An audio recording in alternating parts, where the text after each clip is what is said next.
did you say that you posted this again? Section 1.6 is the formal definition of limit. This is probably the most uncomfortable section you're going to have in the chapter because you're not going to have these graphs to sort of fall back on, all right? And it's going to feel a little bit different than any of the other ones we've done because of those features. So what I want you to think about is an equation to start with. So we've got some sort of premise of where this is coming from. We're going to consider the function 5x plus 2, which is a line, right? A line with slope 5, y-intercept 2. And we're going to consider taking and finding the limit as x approaches 3, which you could tell me what that is now, right? What's the limit of this function as x approaches 3? 17, exactly. Right? It's a very simple linear equation. We can just plug the number in. Okay? Good deal. Intuitively, this makes sense to us. We have the idea that when we put the x value in, it's going to give me the y value that I'm actually at, especially for this one because it's a line. So we're going to consider the graph and how that sort of corresponds to what the graph is doing.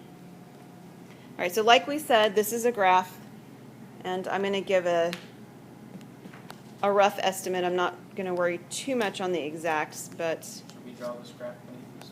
you can if you want to in your calculator. If you just want to draw a sketch of it, it's going to be fine too. So this graph would be approximately the graph that we're working with here.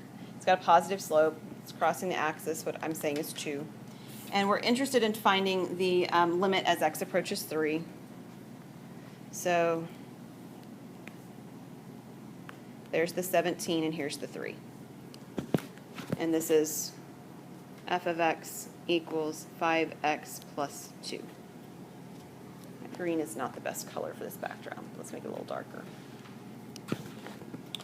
All right, so thinking about this graph, let's say we want to make sure that the function value and the limit, sure that the function value and the limit of the function are actually getting close to the same place. We talked about that in the continuity section, that something's continuous when, if and only if is what we use, but if and only if the function value, that is the value, the point on the function, and the limits are actually the same.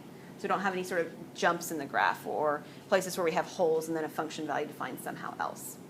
So if you take a look, perhaps we want only for them to differ by 1 unit. So instead of going between, we want the x value, in other words, to be close to 3, and we only want it to be 1 unit away. So we want the x value to be between 2 and 4. Okay, so we want the x value to be really close to the x value of 3, and we're just using the value of 1 to give us a perspective for something to draw. Well, what you would notice on this particular graph is that if you go up to this x value, this y value using these x values, is that there is some sort of a value here that tells you how far away your y value is from the y value of 17.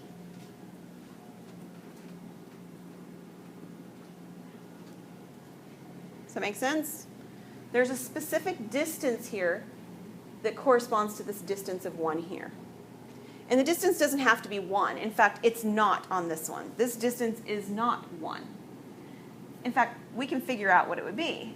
So in other words, if the x value were 2, what would this y value be? It'd be 12. And if the x value were 4, what would the y value be? 22. So what this is telling us is that if our x value is slightly away, 1 unit away, my y value could actually be 5 units away, couldn't it? Because the slope of the graph's 5, that's why. But there is going to be some distance that corresponds. In this case, it's a line, so that distance is going to be corresponding to the slope of the line. All right, what do I have else written down?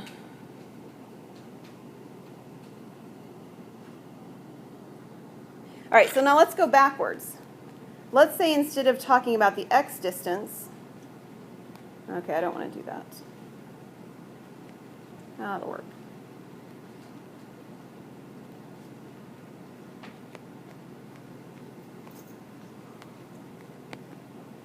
Okay, let's say instead of talking about wanting the x values to be very close together and noticing the y values are close together, let's say we want the y values to be within a certain distance.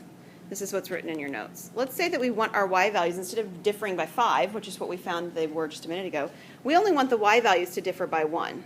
So we want our y values to be between 16 and 18. Well, we could still go over on this graph. It's not a great picture. But we would be able to find some interval down here on my x-axis that corresponds to that. For this very, very same reason that I could go from the x-axis up to the y-axis. So like if you had that in your calculator, could you just hit trace? You could. You could. We're going to be doing it generically in a minute, and we're not going to have numbers. So this is going to work terminally. Very short amount of time we can talk about it in terms of your graph, I know. So let's take a look at what happens. What we want is we want that 5x plus 2, which has a limit value of 17. Okay? So we want this 5x plus 2 is my graph, my equation. We want this line, which is 5x minus 2. And we want the y values close to this to be close to the y value of 17. So we want the difference between them, the distance between the line, which is 5x plus 2, and the y value of 17. We want that difference to be less than or equal to 1. Okay? That's what this image is saying. I want this distance to be less than or equal to 1. Okay? Blue line, y value of 17. Where did the negative come from again? What negative? Negative It's not negative 17, it's minus 17. We're just finding the difference, right? The difference between somebody who's 5'4" and 5'6" is you subtract their heights. So I'm just finding the difference between the equation of the line and the y value of the line that I want. And I want it to be less than or equal to 1. And we'll just say less than 1 because your definition is talking about less than 1, I think, in a minute here. All right, so let's simplify what's here. What's underneath this, or what's inside of this absolute values? 5x minus 15. 5x minus 15. Okay. Taking a look at 5x minus 15, 5x and 15 have something in common. They have a 5. We're going to factor 5 out. Seeing that as negative 17. Minus 17. So we're factoring the 5 out. I could probably be on this other slide because that's actually where I was, but that's okay. So the 5 comes out of the absolute value? Right, because the absolute value of 5 is 5. So if it helps you to see it for the moment, what we're doing is we're taking the absolute value of the 5 and the absolute value of the x minus 3. But the absolute value of 5 is 5. So we have the 5 and then the x minus 3. The next thing that we're going to do is we're going to divide by the 5. So let me talk about what that actually tells us in terms of the picture on the graph. This tells us that if the difference here between the graph and the y value of 17 is 1, that the difference down here between the x value, x, and the x value of 3, which is minus 3, has to have only a difference of the distance being 1/5. So this length between this green line where I'm at 3 and this red line on either side can only go 1/5 to each side of that. Now that should make sense because my slope's 5, right? I mean, so that's where that 1/5 is coming from. We're not always going to be dealing with lines, so that doesn't always work quite that smoothly. But that's what's happening here. So this distance being a distance of 1 results in this distance down here being a distance of 1/5.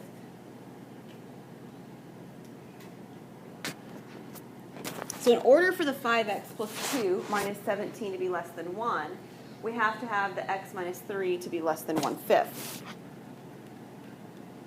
Where does the x minus 3? The x minus 3 is the difference between the value of x, that is any x value, and the x value of 3 that we're working with. The 3 came from the fact that the 3 and the 17 corresponded to one another. That's where that came from. We chose to talk about a limit at 3, and it's up here as well. So there's nothing special about 3. It's just the value that we're looking at, 3. In general, we're not going to look at some other value, perhaps. Just seeing as x minus 3 is. Yeah, the x minus 3, what you have to remember is that absolute values find distances. This is telling you the distance between your x value and the x value of 3. That's all absolute values are. They are distances from something to an x value, in this case the x value and the value of 3. Now, there's nothing special about the value of 1. I just used a value of 1. Okay? I chose the distance between the 17 and the other sides of it to be a value of 1. arbitrarily, we're not going to choose a value of 1. We're going to choose a value called epsilon. It just means a small distance. Okay? You guys are quite comfortable right now with the fact that x is a variable and it's not a letter in math, right? But I suspect when you encountered it for the very first time in 6th or 7th grade, the idea that x was a number was a strange idea. Agreed? But now you don't even think about it as being weird at all. And so when somebody says to you it's weird, you think, what's wrong with you? To some extent, correct? Because you're comfortable with that notation. That's all that's going on here. Epsilon means a small positive number. That's all it means. So what we're going to do is instead of letting this 5x plus 2 minus 17 be less than 1, we're going to let it be less than epsilon. Something arbitrarily small and bigger than 0. So if you take a look at what happens, the same thing is going to happen that happened before. We combine what's underneath the what's inside of the absolute values, 5x plus, minus, get the right number, minus, as small as we want it to be. That's the whole point. I mean, that is the whole point, is that by saying epsilon, we can make epsilon any value we would want if we were wanting to specify. It has to be greater than 0, exactly. So we're talking about a small positive number. Because I was just thinking, like, anything could be small and relative to, like, infinity. Yes, that's true. That's true. But the whole point being that it's going to be very small. Anything small will work. So in my mind, when I think of epsilon being small, I think of some number smaller than 1. That's what I'm thinking when I sort of think about it. So that might kind of help. All right, so we would do the same thing where we can factor out a 5, right? And we would divide by the 5. And we would say that no matter how small epsilon is, that the distance on the x-axis between the x value and the limit x value that we're finding, which was x value of 3, is going to have to be 1/5 of that amount. So this is epsilon over 3 up here. And the name that we call that epsilon over 3 is called delta. It's another Greek letter. Oh, did I write 3? Oh, I said, I'm sorry, you're right, 5. Too many different numbers. There we go. All right, right in one place and wrong in the other. Okay, so the name that we give this epsilon over 5 is called delta.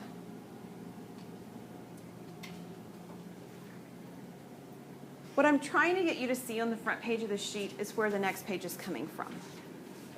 Okay? So you're going to do a few problems, and I do mean a few. What is there? 6. You're going to do 6 problems, and these are called epsilon delta proofs. All right? And they're based on the formal definition, or the precise definition of limit, which says the following. For any function that is defined on an open interval containing a, we can talk about the limit of the function being the value L if for any epsilon greater than 0, any small distance around that limit value, there's a delta, a small distance around the x value that corresponds to that small distance around the y. That I'm able to do this. In other words, if I take a very small distance around the y value, I will be able to find a small distance around the x value that works. And if the distance around y is smaller, that's okay. I can find a smaller distance around x.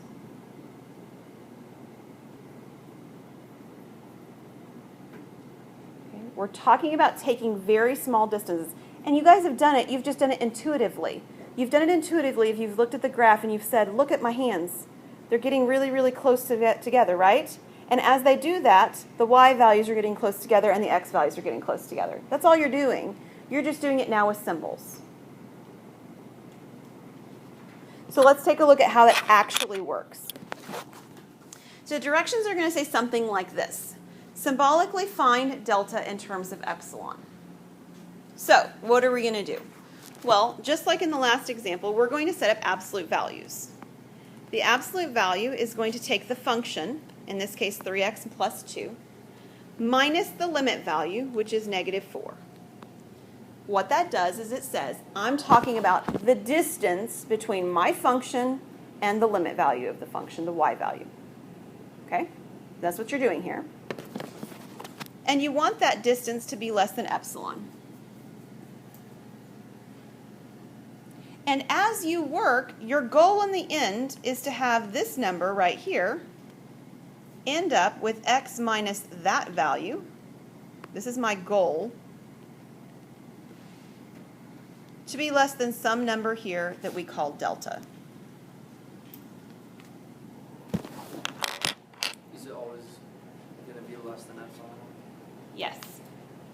You will always start out with less than epsilon. And so what we're going to do is we're going to simplify what's here. 3x plus 2 minus negative 4. That's 3x plus what? 6.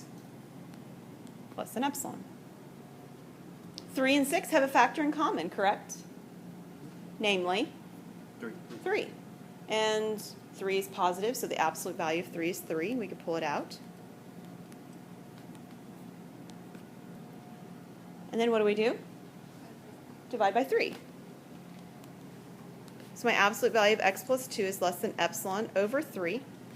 And if you take a look back up here at what my goal statement was, I'm there.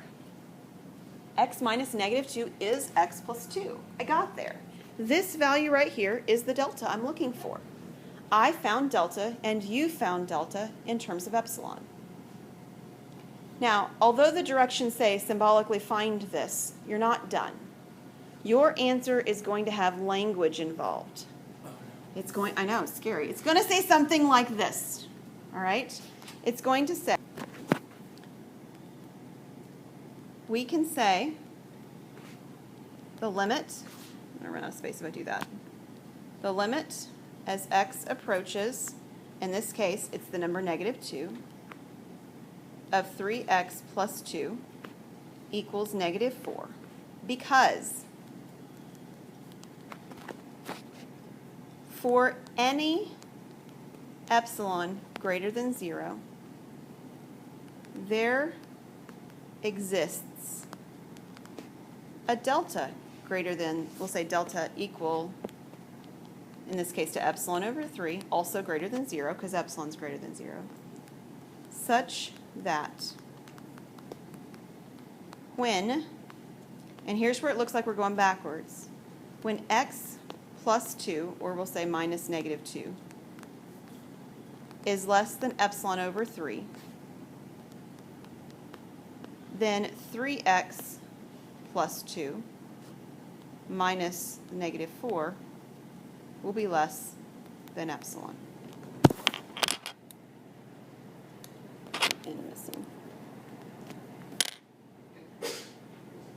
So we're saying that we restricted the distance around y to figure out the appropriate distance around x.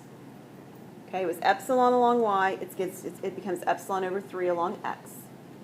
And we did that so that we can say, if I make the epsilon over 3 be the value around the x values, I am guaranteed that my y value will be within epsilon of what I was looking for. And that's what this is saying. And again, epsilon and delta are just saying small number.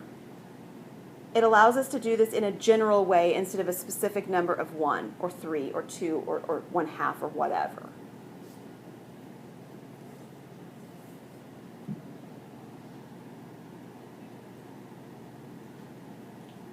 Now let me just tell you right now, 2 things are going to happen on your exam, which is next Thursday.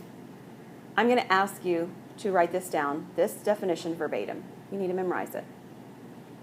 I don't know what happened last semester, but I had 3 or 4 people that didn't believe me because they didn't learn it. Like, it's a guaranteed points. You're perfectly going to get that if you memorize it. Okay? You have to memorize this definition without question. I will ask you to put it on your test. Secondly, when I ask this question on the test, and I will ask a question like this as well, I expect there to be language that's very similar to this. Verbatim, it doesn't have to be verbatim, but it has to have all those details in there somehow. It has to have this in the right order. That is, that we're talking about the x values being small around the x value, resulting in the y values being small around the y value. Okay. We're going to do another example of this. This one does not look like the equation of a line. Agree? but looks can be deceiving. This says symbolically find delta in terms of epsilon. It tells us that the limit as x approaches 1 is going to be 3, which if we plugged in 3, we would see that. We start this problem in the exact same way we did the other, okay? We take the function that we were given, x squared plus x minus 2 over x minus 1, and we subtract the limit value of 3, and we set it equal to less than, epsilon. I have a quick question. Yes. On the last one, Mhm. where we took out 3, Yes.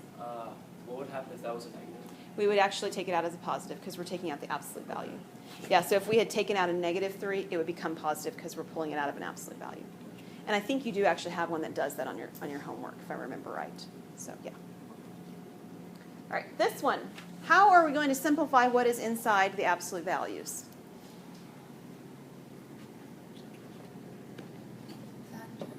Factor is a good place to start. I agree. So we're going to factor the numerator because that's the only piece that actually has that possibility. How does that numerator factor?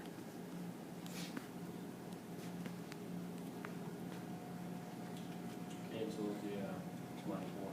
Okay, so I'm going to have a factor of x minus 1. What's the other factor going to be? Plus 2. X plus 2. So you're exactly right. The x minus 1s are going to reduce. And they weren't really causing a problem. Agreed? I mean, that was not a problem spot for us because we weren't dealing with a denominator of 0 or anything going on, but the denominator actually still needed to simplify for me to continue in this problem. All right, so now I've got x plus 2 minus 3 less than epsilon, which is the same as x minus 1, which is exactly what I wanted. Take a look. Right up here, this says x approaches 1, which means my goal was to get x minus the value that it's approaching, which is 1, to be less than some delta. And I did. And what is that delta? It's actually epsilon on this one, right? I don't have anything different down here. I didn't have to do any division by 3 or anything like that. So on this one, I didn't even need to do the last step of the division, and it still worked out okay. Mm-hmm. But, so you do the opposite sign of what? It isn't the opposite sign, it's that we're subtracting x minus the x value. So it ends up looking like I've got the opposite sign because I'm subtracting, and that's what subtraction does, is it changes signs.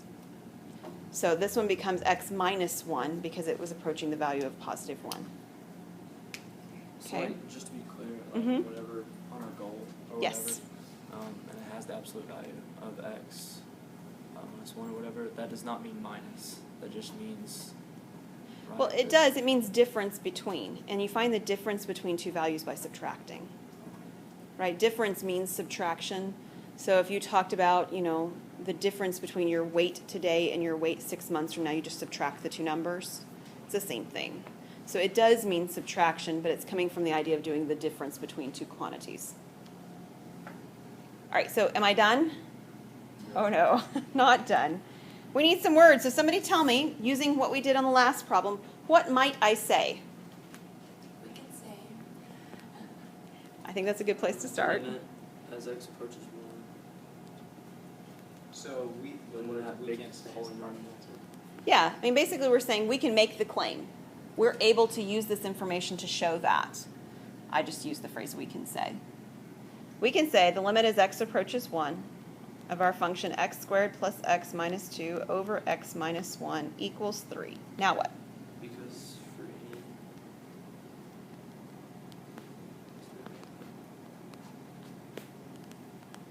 Yeah, and this is important. What has to be true is this works for any epsilon greater than 0. There exists Mhm. epsilon equals delta. Right, and it doesn't have to work for every delta. There has to exist a delta. So for every epsilon, there exists a delta. That's important. It's not there exists an epsilon for every delta. The ordering of this matters. For every epsilon greater than 0, there exists delta. In this case, it's equal to epsilon, also greater than 0. Now what? Do you have to have on that epsilon greater than 0? You can't just have delta is equal to epsilon. You can have the delta equal to epsilon. It's okay. I'm just emphasizing that when you compare this back to the definition up here, you actually are finding that delta greater than 0 that this is supposed to be defined to be. So that's why I put that in there, but it wouldn't have to be included in that way. Such that, okay, which order do I write this in? Absolute value of x minus 1 is less than epsilon. Yeah, less than, I'm going to write less than delta, and I'm going to put equal to epsilon just to remind us that this one looks funny because the delta and the epsilon are the same a little bit. But this is coming from this last piece that I found down here, that this epsilon and this delta are the same. So the absolute value of x minus 1 is less than delta. Then what? Then your original equation minus your limit. Yeah. I'm going to use the word guarantees, or it shows that would be another phrase, something like that. If this piece of information promises me that the next piece of information is going to be true. So it guarantees that what was that? Or, well, it would be x squared plus x minus 2 over x minus 1, which is our original equation. Mm-hmm. Absolute value of that is less than epsilon. Exactly. And we don't need the delta part on that. That part's not necessary. That one shows me that it's less than the epsilon that I started with, because this has to work for every epsilon I pick. Yes, Timmy? Okay, I